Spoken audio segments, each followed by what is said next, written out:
Buenas tardes, escuchas de Fundarte 2000.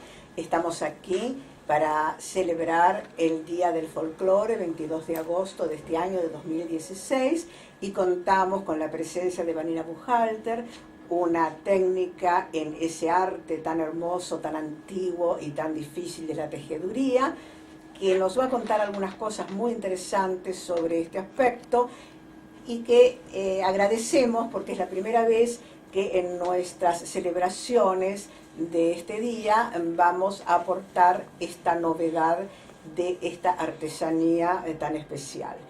Vamos a comentar con Vanina algunas cosas que son muy interesantes, y es que ella nos contaba hace un momento, mientras preparábamos este encuentro, que en Argentina tenemos dos tradiciones importantes del arte de la tejeduría, de esta especialidad, una criolla y otra europea. Nos gustaría que nos contaras un poco sobre esto en general y también en lo que hace a tu interés personal.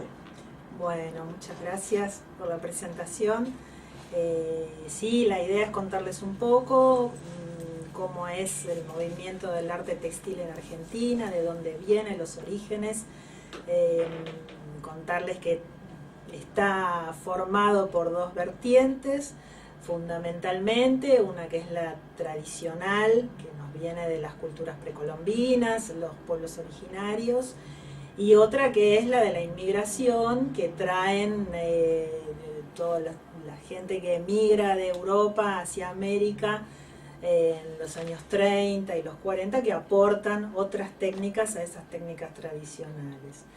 En el caso de la tejeduría tradicional argentina, tenemos una herencia andina que viene desde el norte de Sudamérica, bajando hasta el norte de nuestro país, en donde se utilizan fundamentalmente las fibras de los camélidos, la vicuña, la llama, en algunos casos la lana de oveja, todo con una hilatura muy fina, toda hecha a mano, telares,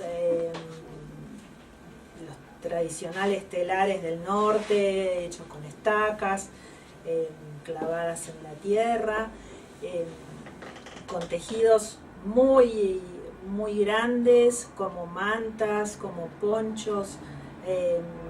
Después en el Chaco todo los tejidos de las culturas wichis, que trabajan con fibras vegetales, y así vamos bajando hasta el sur, con los primeros registros de la inmigración mapuche desde Chile hacia la Patagonia, hacia nuestra Patagonia, en 1708, 1709, por ahí.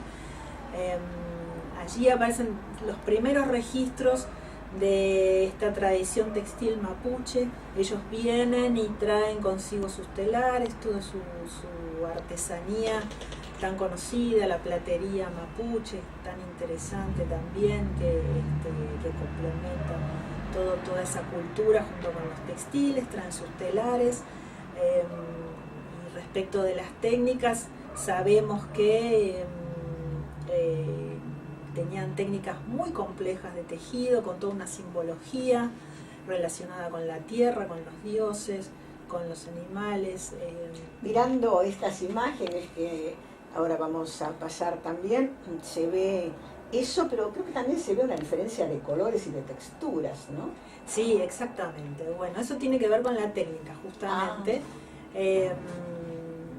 Que justamente a eso iba. Ellos trabajan fundamentalmente el tejido que nosotros conocemos, que es el tejido andino. Todos los tejidos tienen una estructura que se compone de una urdimbre y una trama. La urdimbre son los hilos que van en forma vertical, la trama son los hilos que van en forma horizontal.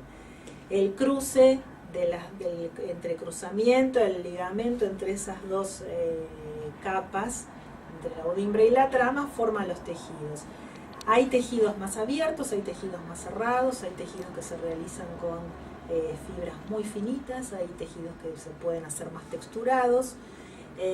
Y en el caso de la textilería tradicional, la criolla y la tejeduría del norte del país, generalmente son tejidos que se llaman de faz de urdimbre.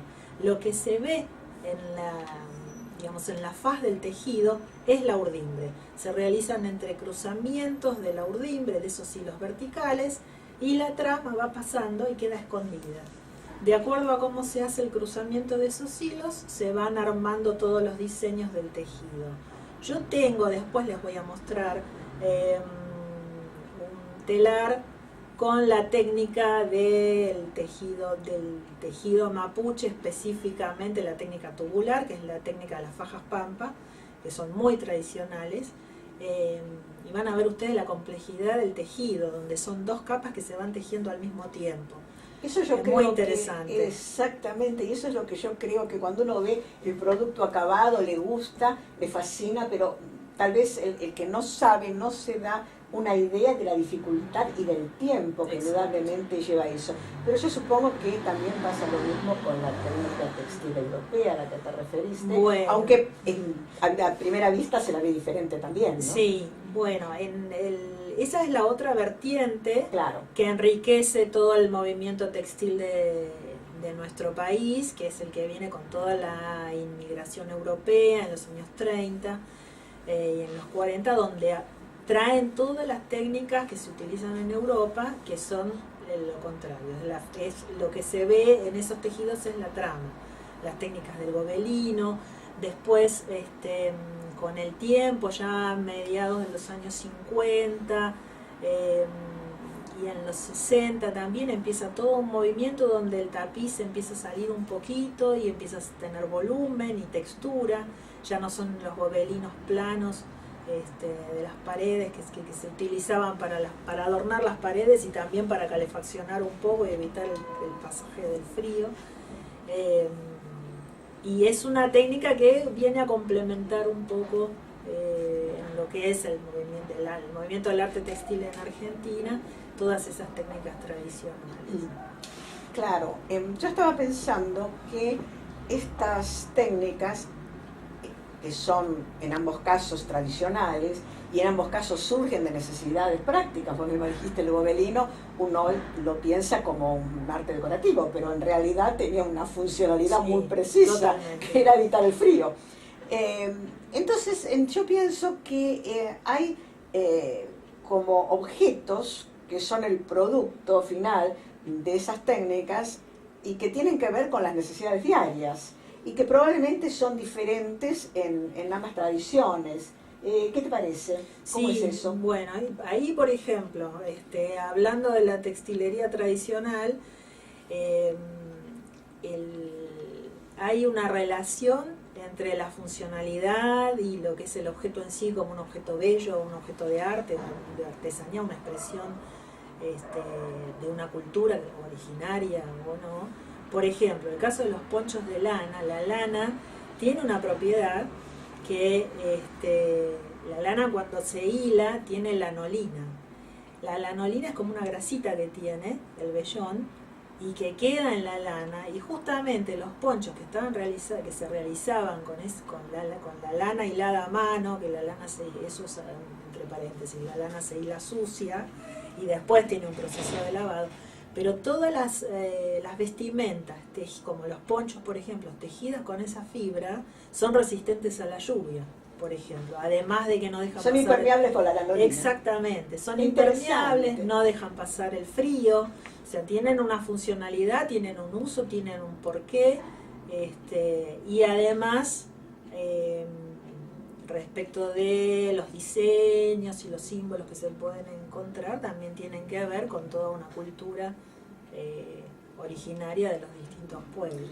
Ahora, nosotros ya no usamos ponchos habitualmente, ni andamos a caballo para usar los aperos propios que se pueden hacer con esas técnicas. A mí me parece que hay como un proceso natural, no forzado, sino natural, de adaptación de esas técnicas que son muy interesantes a productos más modernos que usamos actualmente, tanto en una técnica la europea como la criolla. Sí. ¿Cómo te parece que se dio ese cambio de funcionalidad, esa modificación? Ahí tenés por un lado algo que está pasando ahora, que es el rescate de esas técnicas, conservando el tipo de objetos, para usar la misma palabra que vos utilizás, el mismo tipo de objetos que se tejían en aquel tiempo. Hay un rescate de técnicas en ese sentido. Y hay otra movida que tiene que ver más por ahí con el diseño y con otras técnicas, en donde lo que se produce es la fusión. Se fusionan las técnicas, se utilizan nuevos materiales, se utilizan materiales sintéticos, se utilizan, ahora hay todo también desde hace unos cuantos años, hay toda una corriente relacionada con la joyería textil muy interesante, donde también se fusionan técnicas de tejido y se incorporan nuevos materiales, totalmente diferentes a los materiales digamos, que había tradicionales. O sea, se pueden utilizar materiales sintéticos, se puede utilizar materiales con un poquito más de brillo, mezclándolos con opacos, haciendo texturas. O sea, por ejemplo, respecto de los objetos, el tema, esta movida del diseño con relación a la joyería es muy, muy interesante. Eso también es parte de tu interés personal, ¿no? Sí, eso es parte de mi interés personal. En los últimos años me focalicé un poco en ahora a ver algo de eso. Y ahora vamos a ver unas imágenes de lo que hemos hablado. Bueno, aquí en esta primera imagen lo que se ve son 4 ponchos. Esta fotografía pertenece a una de las muestras de la famosa fiesta del poncho en Catamarca. Se ve aquí todo el tejido muy refinado, con distintos diseños. En la segunda imagen que vemos un poncho tradicional salteño en lana, con las guardas, las listas en negro, todo tejido a mano, pura lana. Aquí vemos el detalle del tejido, donde se ve lo que les decía, del tejido, un tejido bien apretado, bien compacto. Luego tenemos una imagen de un tejido de Santiago del Estero, es una caronilla, es una de las mantas que van sobre el lomo del caballo. Aquí ven también, en este caso es un tejido de faz de trama, con un típico diseño del norte. En la imagen siguiente tienen un detalle, de que aquí se puede apreciar el detalle de la urdimbre y la trama. La urdimbre en lana, ven que la lana se nota que está totalmente hilada a mano, además de estar retorcida. En la trama se ven algunos colores, se ve un naranja, se ve un amarillo, un rojo. Esos colores generalmente los tintes son naturales, se usan fibras, se usan plantas, se usan semillas, hay una cantidad de elementos naturales que se utilizan para hacer este tipo de teñidos. Luego tenemos el tejido mapuche, las tejedoras mapuches. Aquí ven una telera mapuche que está con su telar. El tejido se ve en la parte superior y ya está comenzando a tejer del otro lado. Esa es una forma de tejer. Se va tejiendo hacia el medio.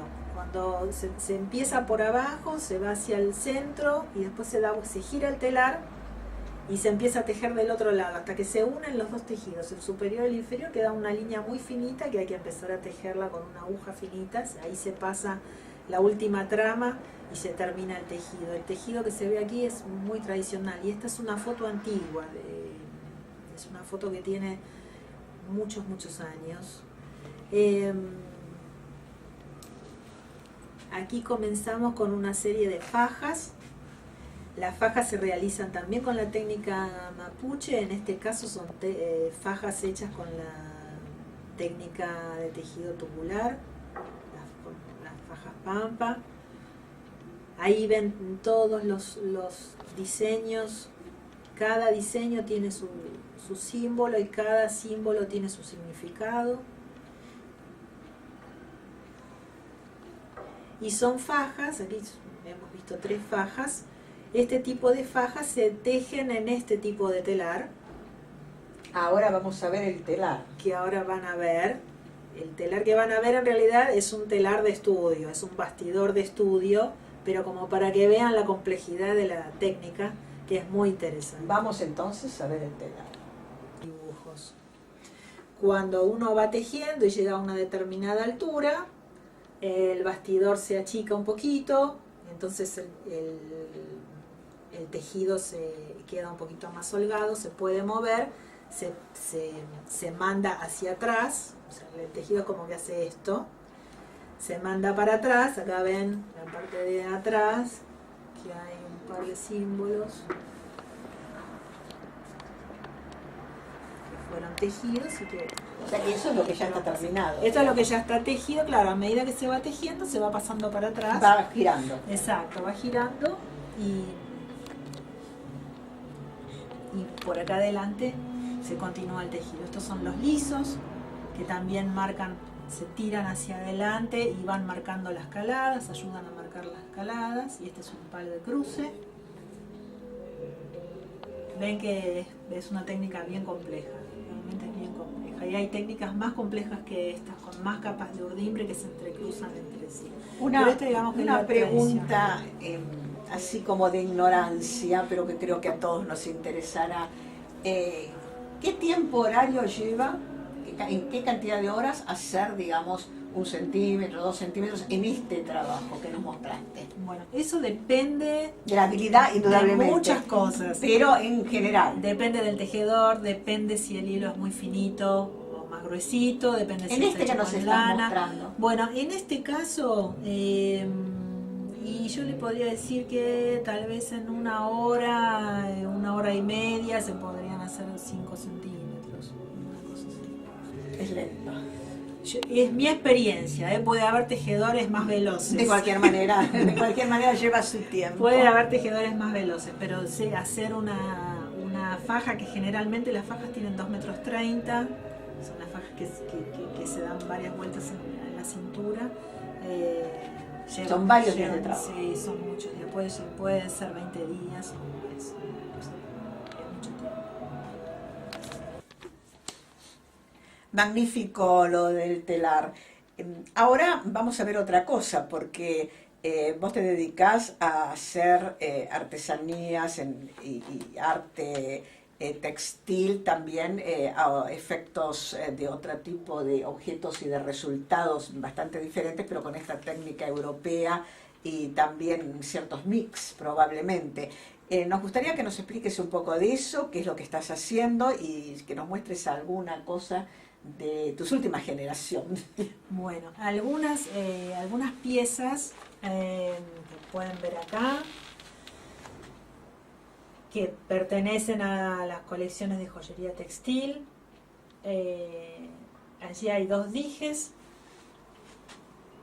los 2 tejidos con la técnica del gobelino, los diseños son míos propios, con urdimbre de algodón, el tejido está realizado en algodón y seda, los terminales de plata y los cordones de cuero. Los 2 tejidos son la misma técnica, los 2 dijes. Y el otro es un collar. Después ese collar estuvo expuesto en una muestra, una muestra sobre los premiados de la UNESCO en el Centro Cultural Kirchner. Una muestra muy linda que se hizo con todos los premiados y con algunos desarrollos que se hicieron con técnicas tradicionales de otros lugares del país. Yo realmente lo admiro y me imagino que te los arrebatarán de las manos. Yo pienso también que es muy importante tu labor docente, porque debes continuar con esto a través de tus discípulos. Sí, así como lo hice yo, heredando el oficio de mi mamá, Ajá. Como quien me enseñó. Un homenaje a la mamá también. Y bueno, sí, tiene que estar porque claramente es su impronta, es la historia un poco familiar. Mi mamá es fundadora del Centro Argentino de Arte Textil, así que un poco la tradición de la familia viene por ese lado. O sea, mi hermana y yo, las 2 tejemos, pero bueno, yo me dediqué a trabajar e intentar vivir de esto. Esta profesionalización es muy importante y hay que promoverla, porque es la manera como esto puede continuar con seguridad y con sustentabilidad. Te agradecemos mucho esto, sabemos que ya lo he visto, tiene una página muy linda que recomendamos a todos los oyentes. Los datos están aquí mismo en el YouTube de Fundarte, y también ahora dejamos abierto en nuestro canal un foro para que los interesados le puedan consultar a Vanina sobre todo lo que nos ha estado hablando y ella nos pueda contestar también.